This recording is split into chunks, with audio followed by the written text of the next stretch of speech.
Hello,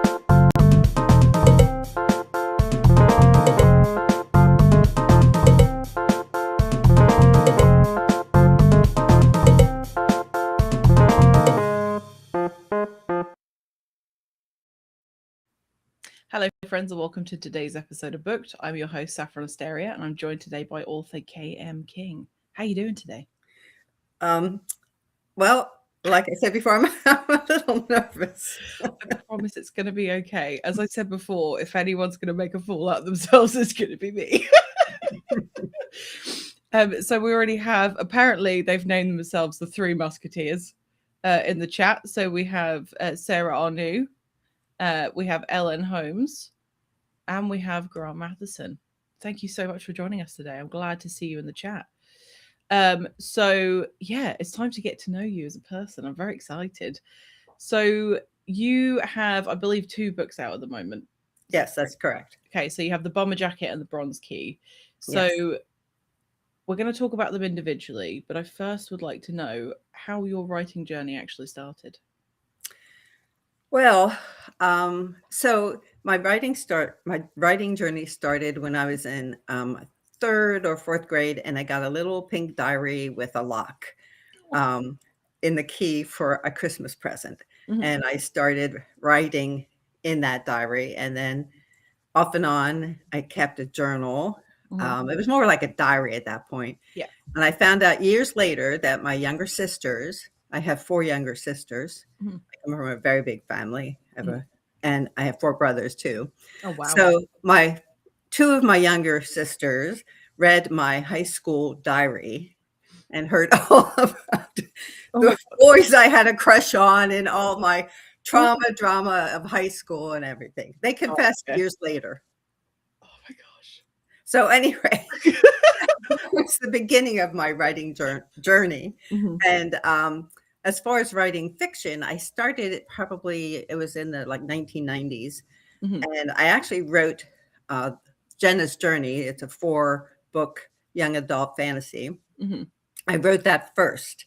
Mm-hmm. And then I wrote The Bomber Jacket. Mm-hmm. And I'm currently in the process of finishing up a 3-book rom-com fantasy. Oh, wow. So I don't write anything in the same genre, which is a nightmare for publishers and agents and everything. I just write the stories that are in my head. Mm-hmm. That's fab. So was The Bomber Jacket the first one that you published in its... Yes, that was the first one that I found a publisher for, who said, yeah, I think we'll do that. So that was Wild Ink Publishing? Yes, Wild Ink. And then actually they gave me 2 contracts within 3 months. Wow. They gave me a contract for The Bomber Jacket and then for The Bronze Key, the first of the 4 books. Wow. And at that point, I think I just about clearly lost my mind. It's like, oh my gosh. So, so going from just like someday maybe I'll find somebody. By that time I had 10 books in my manuscripts in my computer. And, thinking someday maybe I'll find a publisher. And then I found a publisher who said, yeah, we like your stuff. Let's publish more than one. That's so, nice. Yes. So, I mean, I literally was so stressed. I lost a little bit of my hair. I'm not kidding. I went to a dermatologist and she says, are you on any stress? I said, I don't know what stress you're talking about. I just had a contract signed for $2, Yes, I'm an author. Of course I'm stressed. Yes. Like part of the job description. Yes. So going back to when your sisters read your diary, I promise I'm going somewhere with this. I'm not going to ask for details, don't worry. So that's like a huge invasion of privacy. So usually I ask people, was it hard for you to let your writing out into the world? But you'd already gone through a very traumatic experience of that. So I guess maybe that might have helped putting The Bomber Jacket out there. Well, and I had been, I've had a bunch of different kind of careers in my life, but one of them was to be a journalist in a small town. The town I live in now, I worked for the local newspaper. Mm-hmm. And so I was writing under a byline. So people locally, knew me or would complain to me if they didn't like something I said. And Oh, I had one incident. I was at a borough council meeting, and I was taking notes, and then I wrote up an article based on what was discussed at the council meeting. And it wasn't anything controversial at all, no. but somebody expressed their opinion. And Mhm. so I quoted them Mhm. because it's a public meeting. And Mhm. they proceeded to call me up and read me out and didn't talk to me for years on end. So I sort of got used to people being upset, or pushing back. And I Mm. could tell the whole story about somebody who set our car on fire, but that's another whole story completely. So I don't know if this interview is going to be long enough. yes, yes. Anyway, but that's another whole story. But anyway, so and then I worked for the county's local office of developmental disabilities and behavioral health early intervention. So I did a lot of publicity and workshops and Mm. writing for them. So I was used to nonfiction writing, out in the world, but fiction writing is a whole different thing, and Yeah. people read it quite differently. So Mm. I was excited that it was going to happen, and that I was finally able to maybe share the stories that have been in my head and on my computer for several decades. That's amazing. So all that, because I read a couple of an interview with Wilding Publishing with you.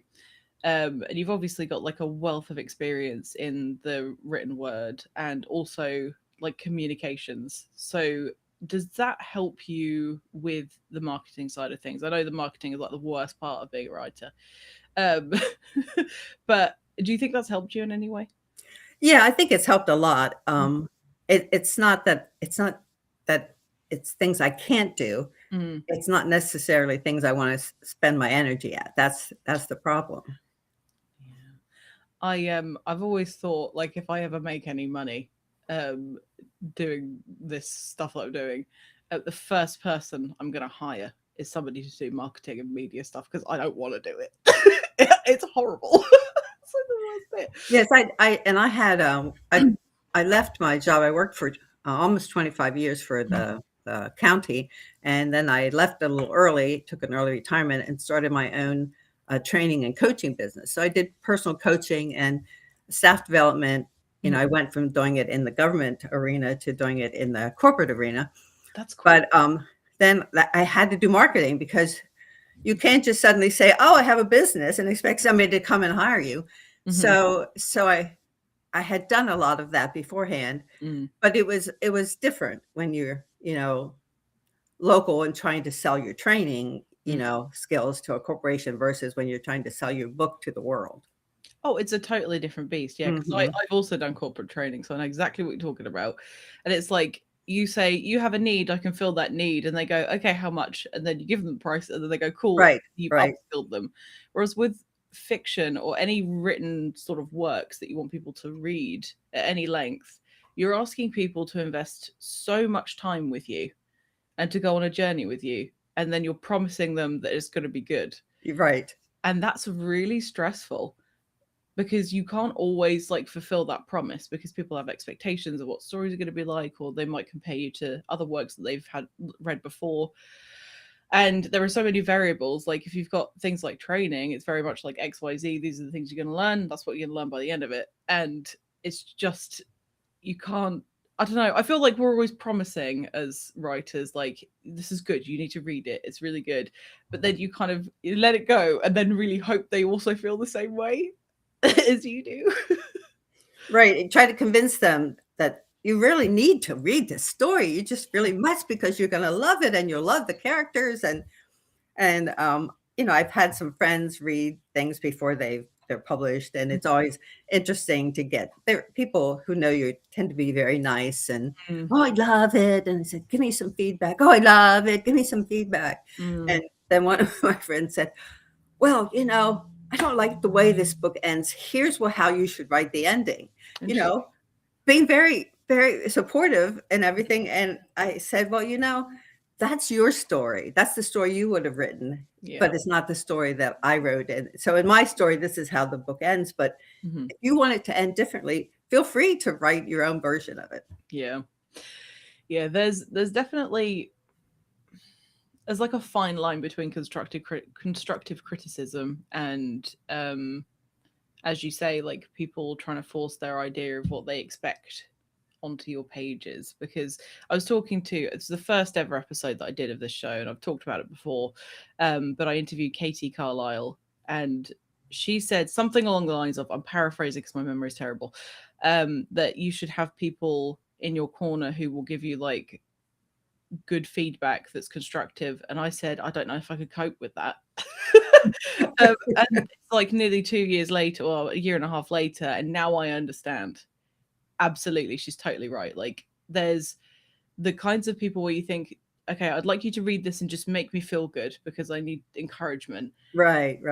For feedback, you have to trust people, that people are going to be honest with their feedback as well, because otherwise you're never going to get any better, because nobody ever knows everything about everything. And as writers, we're constantly going to be developing our skills and learning new ways of conveying information. And if you don't get that constructive feedback, you're never going to do any better. You're just going to kind of be treading water all the time. So, yeah. I did find it kind of sweet and flattering that there were some people so invested with my characters, they wanted them to have a different sort of that is nice trajectory for their life, you know. So I took that as being very, very sweet, but I had a different story in mind. Yeah. And you have to know, you have to be confident in the story you're telling as well. People can make all the suggestions they like. Your editor can make all the suggestions that they like. But if you have to be confident in what you're doing and what you're trying to convey, so that you can say yes or no at the right places, because you don't always have to, you know, enact every single piece of you get. And you've got to sift through and make sure that you still got your voice. I mean, that's the beauty about, you know, publishing with indie presses and doing things like self-publishing as well, is that it's totally down to you whether or not you fulfill any criteria. There's a lot of freedom in that. It's very cool. As something that Ellen Holmes has just said. So I think what's hard for some people when it comes to constructive criticism is that every criticism is just a suggestion for change. Ultimately, the writer gets to decide what they do or not do. Yeah, completely agree. But I think that comes with experience, because I think, I don't know, like a couple of years ago, I probably would have been like, yes, I'll change everything. I'll change everything that you say because I don't know what I'm doing. And as time goes on, I don't know if you found the same throughout your experiences in life with writing in general, is that you become more confident in yourself and your craft, and you learn whether or not things have value and whether the things that people say have any value. But yeah, do you think so? I read in this in the interview that you did with Wild Ink that you have been journaling for a long time. Do you think that's helped you with your fiction writing? Oh, I think a lot. And I'm a very obsessive journal. I journal every day, and I also teach journaling classes as well, in all different iterations of them. But yeah, journaling is just really been valuable. And one of the journaling techniques I teach is to have dialogue in your journal. So I will often have conversations in my journal, sometimes with my characters, sometimes with inanimate objects. Like, you know, you'd be surprising how much fun it is to talk to a light switch and what kind of illumination they can give you when you talk to a light switch. And I had someone recently, I was teaching a journaling technique in a journaling workshop, and somebody looked at me, somebody who works in the mental health field, and said, I don't know, you know, if the light switch talks back to you, that could be problematic. And I said, oh, don't worry, it's just in your journal. It's just in your head, you know. Yeah. There's a bit, okay, you're a fiction writer. Things are going to talk back to you. That's just how that works. I had a counselor, I might be sharing too much, but I'm going to do it anyway. I had a counselor when I was a kid because I had a rough time. And I had like nobody to talk to at the time. And she said, if you're having trouble with your feelings, find the nearest doorknob and pretend. I thought, I can't come back here. Maybe she could have come up with something different, like, you know, a set of keys or something more symbolic, you know. Painting with a person in it, or like Yes. something less inanimate, I think. Yeah, doorknob, that's a little, you know. It was weird. It was that has stuck with me. And when you said talking to the light switch, I couldn't help but think about that moment. I was like, I've got to share this because it just was so weird. It's just such a weird experience. But I will say it definitely does help to have these like imaginary conversations with characters. I do it all the time because I think, well, I want them to feel real. So I have to workshop that. You can't just put words on a page. You have to be like, do people speak like this? Because otherwise it just comes off as robotic. I told you it would be me that makes all that. Robotic. So do any of your the people that you teach journaling to, do any of them write fiction books? No, most of the people that come to the journaling classes I teach are not writers. They're just interested in using journaling as a way to think through issues and challenges and, you know, find a way to express themselves in, you know, in their journal so that they can more easily express themselves in the world. Yeah. I do wonder how often, it's probably more often than we think, how often writers who create worlds and, you know, scenarios and they put them out there, whether that is their form of journaling, whether they work through things that have happened in their past and they self-insert, because I know I certainly do, to help reconcile things that have happened, to see like, okay, well, maybe if it took this kind of turn, how bad could it have been? I do wonder how often that happens because it must be quite a lot. Well, I think so too. And, you know, people have asked me sometimes, why do you write? And I said, well, the main reason I write is to answer those questions in life that are, you know, almost too big to answer sometimes, or to try to figure out just exactly what you're saying. What if I had done this instead or said that instead, or some turn in your life that went a certain direction? So what I've done with my writing is to put characters on a page and then let them sort of deal with the challenge or the issue, the problem. And I don't always like the way they work it out or the answers they come up with, but they come up with an answer. And then I can kind of say, okay, I can let that go now. And so it's been interesting because as a writer, you're probably aware of the fact that you put characters on a page and they don't always behave. No, they just sort of like do things and you're sitting there yelling at them and saying, why in the world did you do that or say that? Because, but then that's when I think, you know, that the story is more real because the characters, they are really writing the story. Yeah. And they're very resistant. Yes, they are. Yeah. Mine are very stubborn. So stubborn that I'm struggling to finish. This is a good point as well, Grant. You need to believe in things that aren't real. How else can they become real? That's very true, especially if you're dabbling in things like fantasy or science fiction or things like that, where there has to be like such a suspension of disbelief for it to be enjoyable. You absolutely have to convince the person that's reading it at the other end that doesn't know you, that hasn't discussed this plot with you, that what's going on is actually what's going on.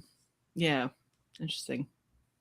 So I noticed on your website that you have a detailed sort of journey for the creation of the bomber jacket, right? Which I thought was fascinating. I've seen a couple of people do that, but you've done it like you've committed. You've done a lot of these posts about each of the chapters. So, what made you just decide to do that and share that with people? Well, the journey for the bomber jacket was literally almost 20 years from the first page to finally published. Wow! And because it was, you know, it was so much a part of the evolution of my own life, I thought, you know, the book itself deserves its own biography. And so that's sort of what I did. Talked about the very beginnings, where I got the ideas, all the research and everything. And then the people that I interacted with, the trips my husband and I and some of our grandkids took to Scotland. And just then the fact, you know, after you sign the contract, that's where the real work begins, because so much goes on behind the scenes from the time you sign the contract to the time it's on the bookshelf in a store.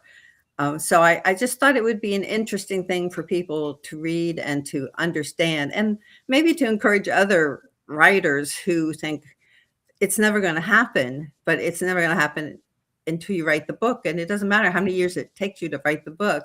Yeah. You have a story in your head, and it's worthy of putting on paper. And then from there, you know, who knows, it might never get out in the world, but you've put the story on paper. You've created these characters, you've told whatever story it is you have in your head, and that's a huge thing to do.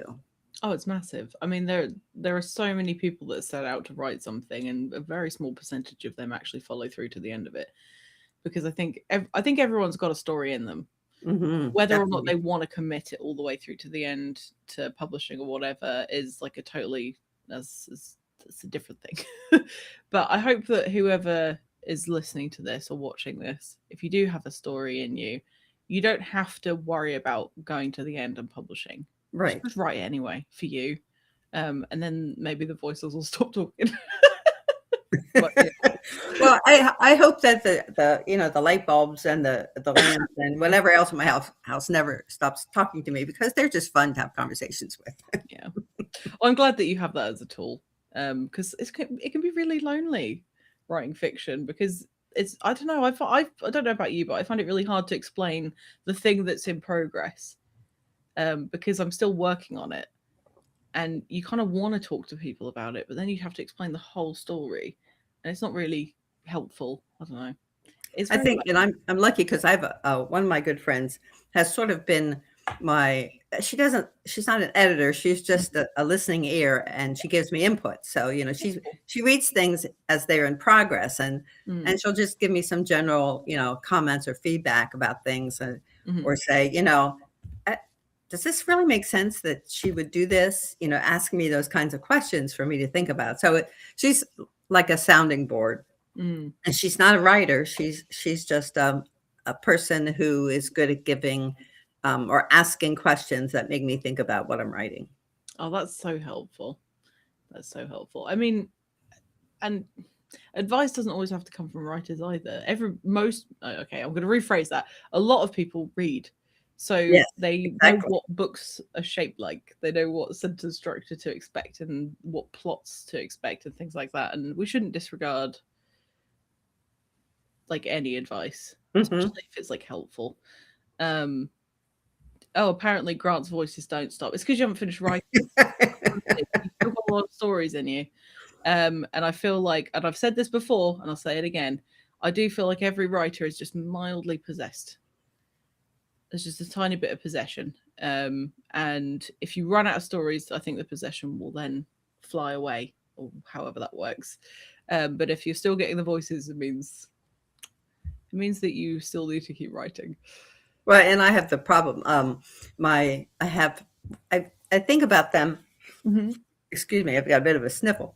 I have two muses that hang around, and and I have names for them. They're Ariadne and Minerva. And Minerva is the very get to work, sit down. She's very cranky and yells at me a lot and everything. And then she gets frustrated because I'm not making progress, and she'll just go to the Riviera. And then my other muse, Ariadne, is the flowy one. But she's not always really helpful when it comes to structure. She can be really helpful when it comes to sort of dream sequences, or maybe wacky conversations with people. But so she often leaves town too and goes living on Mount Olympus. So when neither of the muses are around, then it's sort of very quiet in my head. Oh, it must feel kind of lonely when they've gone. Well, then I talk to real people. That's very helpful. I tend to not talk to real people doing this, and then I have to remember how to speak. Because sometimes I can go like a whole day without saying anything, which is kind of sad. And I don't know why I admit that out loud. There we go. I talk to the dog sometimes. That helps. That's super helpful. Sometimes what I do is I love to play Scrabble. So I'll set up my Scrabble board, and I'll set up like all 4 stations, Mm. and I'll play all 4 parts, like all 4 people. Oh, And wow. people say, "You can't play Scrabble by yourself." I said, "Certainly you can." And what I do is I simply turn the tiles backwards when it's not my turn, and I play it's my, like, it's K, because my name is Kathleen M. King, so it's K, Mm. M, KK, and KMK. So those are the 4 people who play Scrabble. And then I turn the tiles backwards, so when it's not my turn, I can't see them. And, I'm at that stage in my life that's my memory's not quite as sharp as it used to be, so I might forget by the time it comes around, 4 parts, that Kay had a Q on her board. So, but anyway, my Great. sisters and my Scrabble, I have a Scrabble meetup group. We play Scrabble once a month. They all think I'm a little over the edge, but it's fun. Let them think what they like. As long as you're Yes. enjoying themselves, who cares?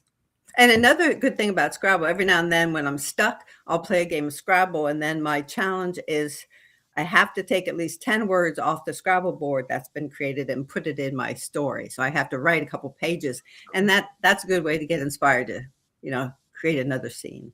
That's cool. Is there anything else that you do if you get sort of writer's block or a bit stuck? I watch a whole lot of Asian television. That is so random. I wasn't going to guess that. K drama, C drama, J drama with English subtitles. Okay. And then I watch K-pop. My favorite band is BTS. And I have a ticket to go see them in Baltimore in August. That's amazing. I'm learning all sorts about you that I wouldn't expect it. I'm so thrilled. My daughter thinks I need an intervention, but Look, you're not hurting anyone, okay? Yeah, when I was, 14 or 15, it was the Beatles. I'm in my 70s. It's BTS. I'm sticking with the same letter. I was going to say it's basically just a shortened Beatles. Yeah. Yeah. That's fabulous. Oh my goodness. I love that so much.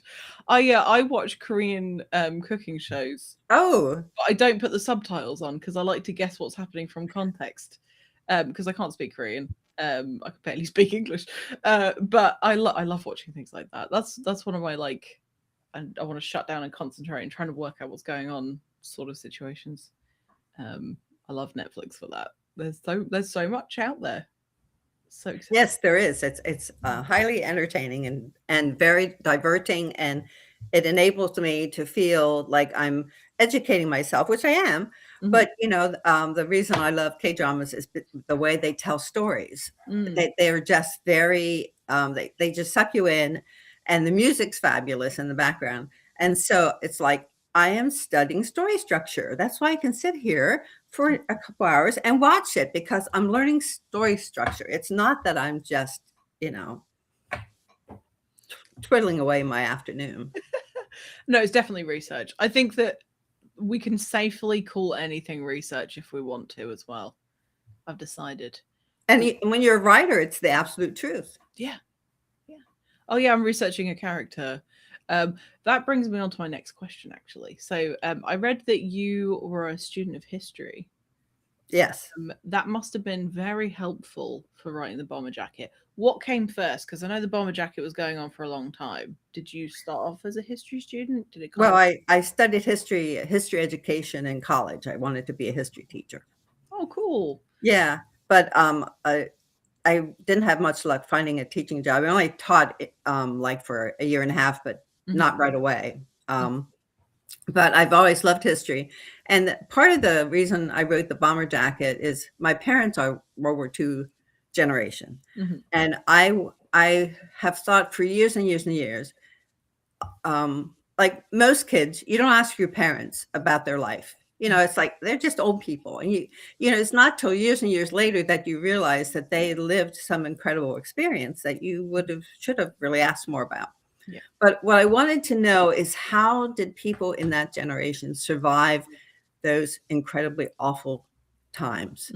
And I said it in Scotland because I love Scotland. I'm fascinated by Scotland. The first time I went to Scotland, I felt like I had somehow come home. And I've often thought maybe I was a monk in the 13th century or something like that. Hopefully not when the Vikings arrived. But it's just like, I don't know if you've ever been anywhere you've never been before, and you go and you feel like you feel so comfortable, you almost feel Mhm, like you come home. So that's sort of like Scotland to me. I don't have a drop of Scottish blood mhm, in my veins. My ancestry is Irish and German. mhm. But so I wanted to know, and that's why I put the characters on the page. How did they survive those times, just living an ordinary life in the midst of, fighting a war? Mhm. Wow. So did you do a lot of research for your book? Like, did you have to? Okay, let me ask that slightly differently. How accurate did you want it to be, and did that mean that you had to do a lot of research? I wanted it to be absolutely accurate because Okay. being a historian, there's nothing worse than seeing, you know, history, uh, inaccurate history. So I did do a lot of research. I read tons and tons of histories. I read a lot of World War II fiction as well. Mhm. When a couple times we went to Scotland, we did some, hands-on research that way. Oh, cool. And I had an opportunity, like when there's a local air show that happens every year, not too far from me. Mhm. And a few years ago, they had the only still flying Lancaster bomber in North America fly in, and Ooh, you could take you know, a 10-minute flight, take off, come around land. that's cool. But I didn't do it because I couldn't talk myself into spending $400 for 10 minutes. And my husband said, "What is wrong with you? Get in the plane." But I said, "No, no, it's too much money." And, Yeah. and I didn't. And I did really regret it later that you could go in it, which I did, and Mhm. sat in the pilot's seat and everything. But there's nothing like actually being in the plane when it was in the air, even for 10 minutes. But Wow. so if there's anything I would do differently, I would definitely take advantage of hands-on opportunities to learn things about my stories. Yeah. Yeah, it's definitely a hugely helpful tool for sure. So did you organize there's something I'm always curious because I'm very unorganized as a person. It's in my blood to be unorganized. When you do research for your fiction work, do you keep notes? Do you have them in a little folder? Do you have a notepad? How does that work? Yeah, I have my for the bomber jacket, I have a binder about this big of all the research and everything that I did, lots and lots of notes and things that I read. And then of course I do an extensive background for all of my characters. Mm-hmm. So I know everything about them before I put them on the page. But that's for the bomber jacket. The bomber jacket was very scripted, even though the characters would do things occasionally I didn't expect. I Mm-hmm. mean, I knew how the story was going to go. I didn't know all the details of the story. Mm-hmm. So, like for the Bronze Key, Mm-hmm. that was totally unscripted. I never Interesting. knew where the story was going to go. The story started, I would write it, I would stop, I would write more when the story came back to me. Mm-hmm. And those 4 books took me about 10 years to write because Mm-hmm. the story would just disappear and then it would come back again. So, and I really didn't know where the story was going to go or how the 4th book in the story caught me completely by surprise. It was totally unexpected what Interesting. happened. That must have been very liberating, though. It's 2 different completely styles of writing, and Mhm. I'm very much a planner, and people who know me know I love to make lists. Mhm.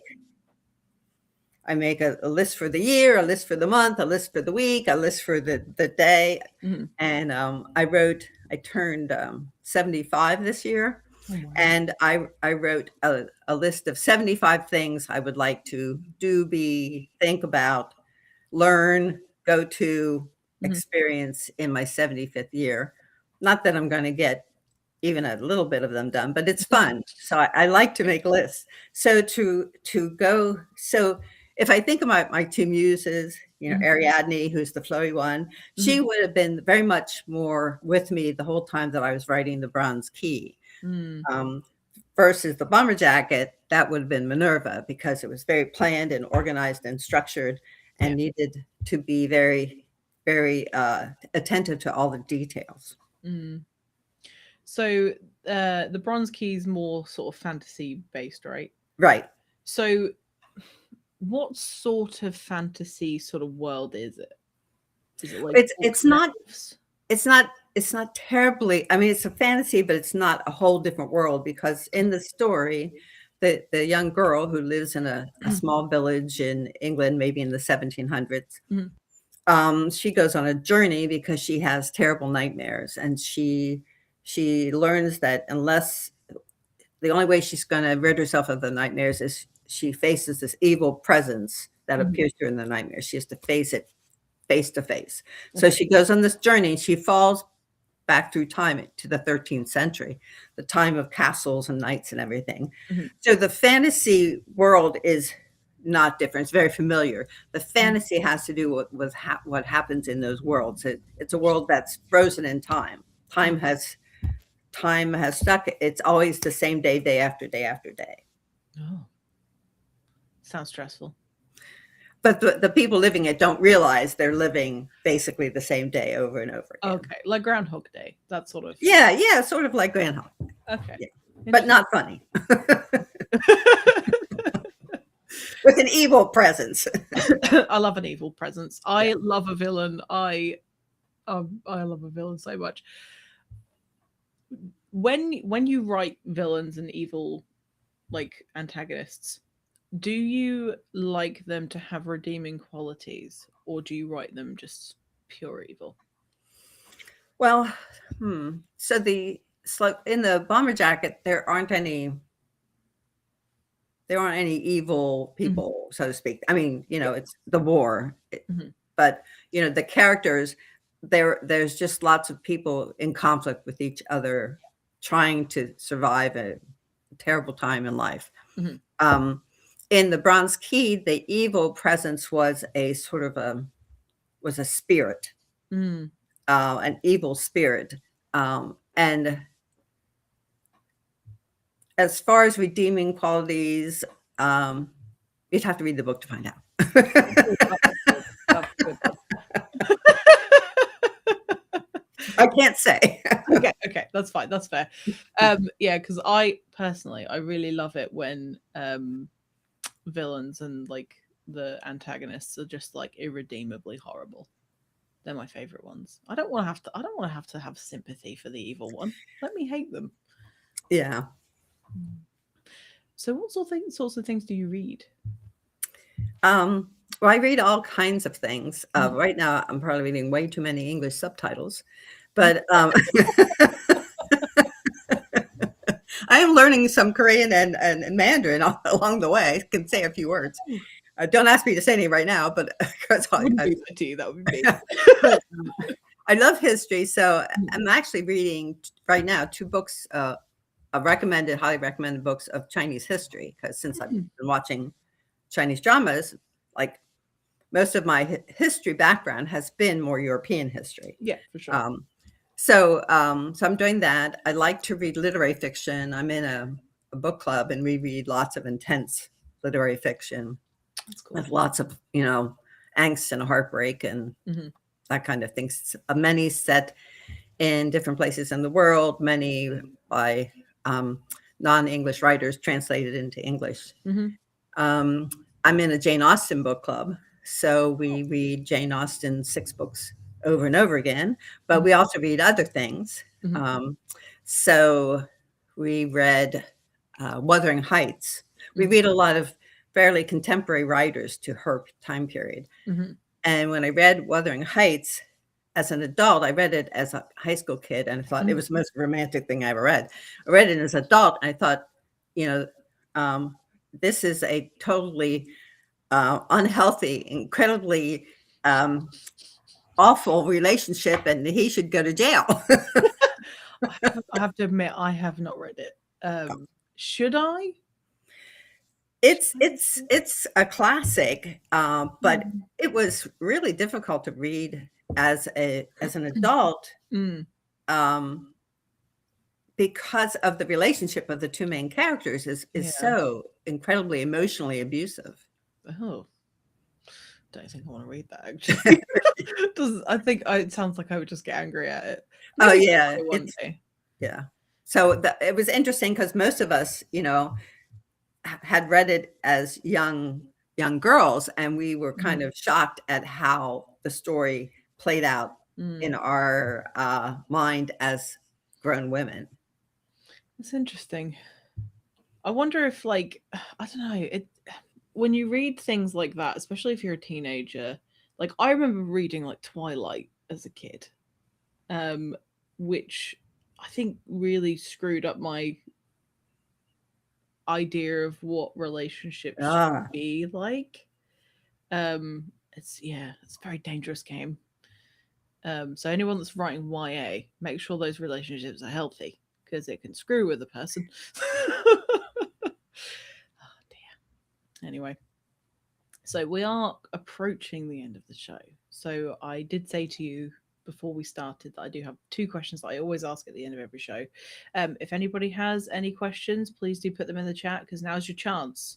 After that, you're not going to get a chance. So my second to last question is, in terms of being a writer and author, what does success look like to you? I never saw myself as being the kind of writer that was starving in a garret. I wasn't going to ever be that kind of writer. Mhm. So all the years that I was writing fiction, I worked full time. So I wrote fiction in my spare time, which why it took me all those years to write the books that I currently have. Mhm. So to me, success really means that people are reading and really enjoying my books. That's success to me. I don't ever see myself like being on the New York Times bestseller list, or, like I know I'll never, even in my own hometown, have to worry about walking down the street and somebody saying, "Oh, you're that writer," because, we writers don't get that kind of experience. And I live in a town that a lot of rock stars come and visit because we have Rockliddits, and they come here to practice before they go on their world tour. That's cool. Yeah, it is. But nobody pays attention to them. So, that's why they like to come here.